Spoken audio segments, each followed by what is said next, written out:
खुलुमबाय गोजोन फुंबिलिनि गासैबो बड'लेण्ड बुब्लिनि अनसायगिरिफोरखौ बरायग्रोबाय।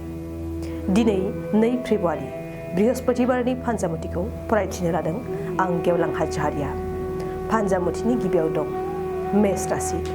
गोसोआव साहस बांगोन, खामानिफोरखौ साहस लानानै मावफुंगोन, मोजां लामाजों आवगायलांनो हागोन। बृष राशि। बिसि फिसायनि गेजेराव दुखु साग्लोबगोन, बायदिसिना जेंनाफ्रा नोंखौ दुखुआव दोनगोन, समा मोजाङै थांनाय नङा। मिथुन राशि। मोजां खामानि मावनानै मान सन्मान मोनगोन, समाजनि मानखौ लानानै गोसोआ गोग्गागोन, साननायफोरा मोजां जागोन। कर्कट राशि।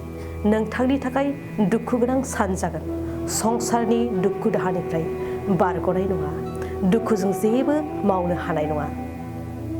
सिंह राशि। फालांगियाव जौगानाय फैगोन, सोलोंथाइ लानायाव दावगानो हागोन, जेरावबो जौगासारगोन। कन्या राशि। हरखाब नखराव दोहोन फैगोन, नखरनि आंखाल गैयि रांखावरिखौ लानानै गोसोआव गोजोननाय मोनगोन। तुला राशि। सांग्रां जा, गुबुनजों ओरैनो बांसावजागोन, आंगो लोगोखौ असे फोथायनायनि सिगां सानग्रो। वृश्चिक राशि। देहानि फारसे जेंना नुजाथिगोन, हरखाब गोब्राब उदै सागोन, देहानि जेंनाखौ लानानै जिंगासिगोन। धनु राशि। दिनैनि साना नोंथांनि मोजां जागोन, सोरबा अनजालिखौ गोसो थोनो गोसोआ रमान्सनि फारसेल' थांगोन। मकर राशि।